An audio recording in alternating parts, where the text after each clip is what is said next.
Je vais, à titre de contribution, enfoncer deux clous que le président Macky Sall a plantés tout à l'heure à propos de la mauvaise perception du risque dans la région africaine et du refus d'appréciation de la bonne dette par les institutions. Je vais m'expliquer. En ce qui concerne la mauvaise perception du risque, nous sommes malheureusement tributaires dans les emprunts que nous faisons sur le marché de la perception même des institutions de référence. Je voudrais m'adresser un peu à la directrice du Fonds monétaire international pour lui dire que nous faisons de l'exhortation pour une bonne perception de risque en Afrique, mais les institutions multilatérales ne nous aident pas dans ce domaine et font seulement des discours. Et je vais donner un malheureux exemple, c'est celui de l'OCDE qui, sur une échelle de 0 à 7 dans l'appréciation du risque, classe la plupart des pays de la sous-région africaine en degré 6, je crois. Il n'y a que tout récemment, en octobre, là, que le Sénégal a été un peu mieux classé et passé à 5. Mais le Sénégal est un pays qui connaît une stabilité politique depuis les indépendances, qui honore ses engagements, et moi je ne vois pas pourquoi, s'il faut réclasser les gens ces derniers temps, le Sénégal serait maintenu à 5. Le Bénin est à 6. Le Bénin, je crois le Togo, la Côte d'Ivoire sont à 6 sur l'échelle de risque par l'OCDE. Et cela engendre automatiquement une fixation des risques, de la prime de risque de 12 points. Alors, moi je suis allé, le Bénin est allé sur le marché financier il n'y a pas longtemps, un eurobond. Nous avons fait quelque chose que nous avons trouvé extraordinaire. Nous sommes sortis à environ à 5%. Mais théoriquement, aujourd'hui, nous devrions être capables d'emprunter à 1%. Et si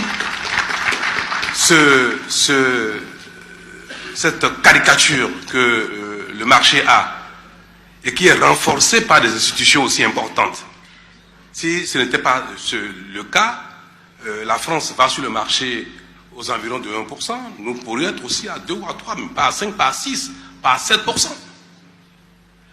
Aujourd'hui, le taux de loyer de l'argent, le taux de l'argent sur le marché bancaire est négatif. L'argent est disponible en excès. Et nous sommes théoriquement en mesure de mobiliser cet argent à sa valeur réelle de loyer s'il n'y avait pas une mauvaise perception du risque. Deuxièmement, cette perception engendre également un autre fait, c'est qu'on ne peut pas emprunter à long terme. Aujourd'hui, le maximum qu'on peut obtenir, c'est 10-12 ans, avec peut-être 3 ans différés de construction, et dans les meilleurs des cas, nous sortons à 15 ans. Comment vous voulez financer une industrie, une centrale hydroélectrique avec un emprunt à 15 ans maximum? Vous ne pouvez pas financer les infrastructures de transport, de distribution d'énergie avec un crédit à 6 ou 7% à 15 ans. Le kilowattheure qui sera produit sera incompatible avec les exigences de compétitivité qu'exigent les industries. Vous voulez développer l'industrie en Côte d'Ivoire, au Bénin, au Burkina, au Niger, vous allez avoir un taux d'électricité qui est 2 fois celui qu'on a en Chine. 3 fois, même pas 2 fois, 3 fois le taux du kilowattheure en Asie.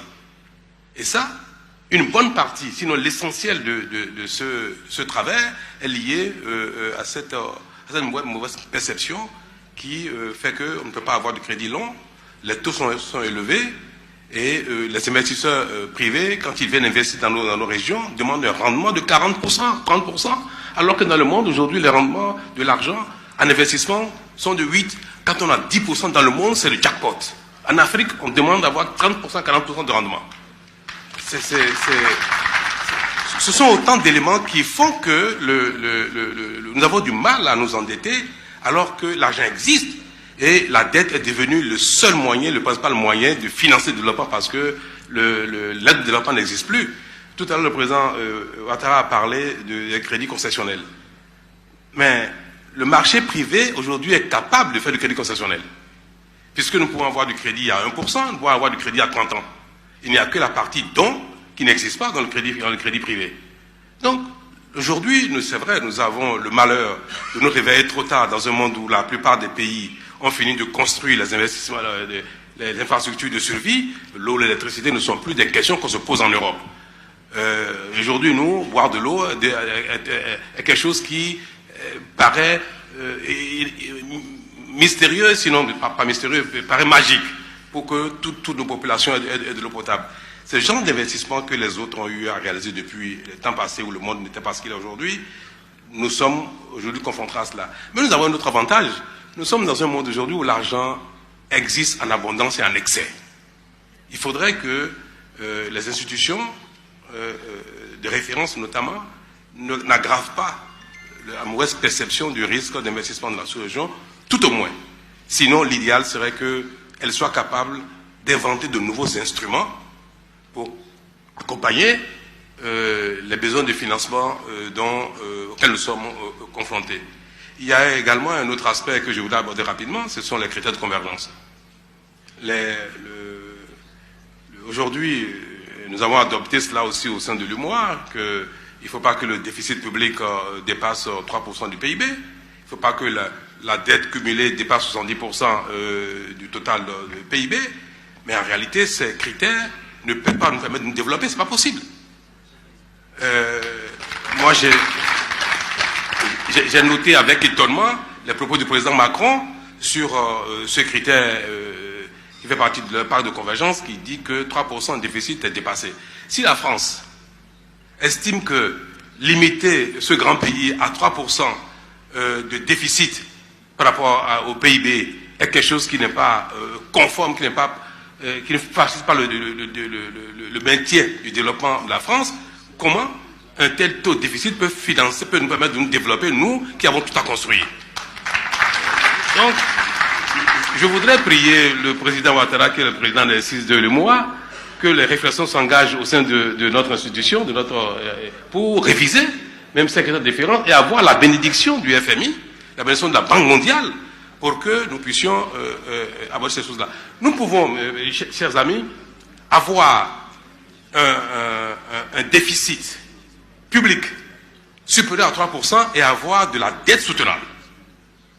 Le président Macky Sall a parlé tout à l'heure de l'investissement possible en equity, en capital, pour une exploitation gazière ou pétrolière, et a dit, mais il faut beaucoup d'argent pour être au capital, pour ne pas se contenter que de la portion congrue des royalties. Mais si vous n'avez pas du cash pour prendre des investissements en capital, faire des investissements en capital, vous pouvez aller emprunter de l'argent pour un rendement de 20-30 points et payer 4% du taux de dette. Et vous gagnez de l'argent, cette dette-là peut être remboursée, cette dette est soutenable. Mais une telle dette, bien que soutenable, vous ne pouvez pas l'obtenir aujourd'hui parce que vous allez faire déraper le critère de convergence de 70% de votre PIB.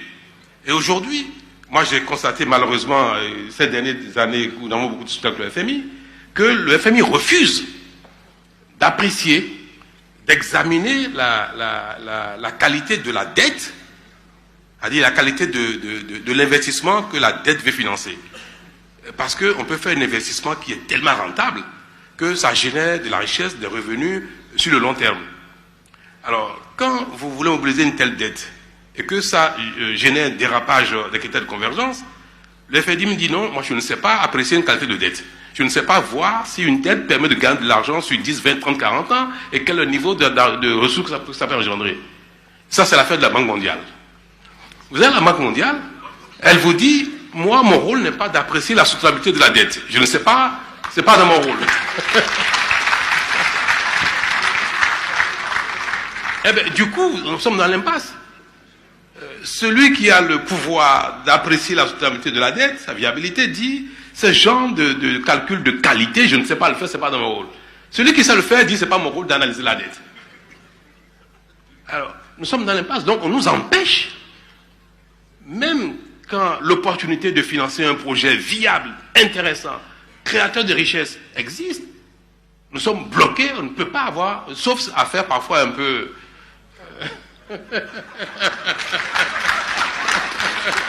à jouer aux rebelles et aller chercher parce que nous sommes certains que cette dette-là, nous sommes capables d'honorer nos engagements parce qu'elle peut produire de la richesse et du développement.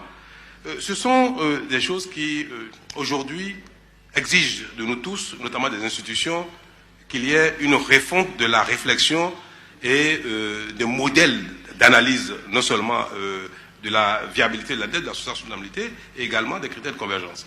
Je voudrais, prenant tout le monde à témoin, prier les institutions comme FEBI, comme l'OCDE, à évoluer un peu donc dans l'analyse de ces critères-là et nous permettre d'aller sur le marché privé pour nous développer. Merci.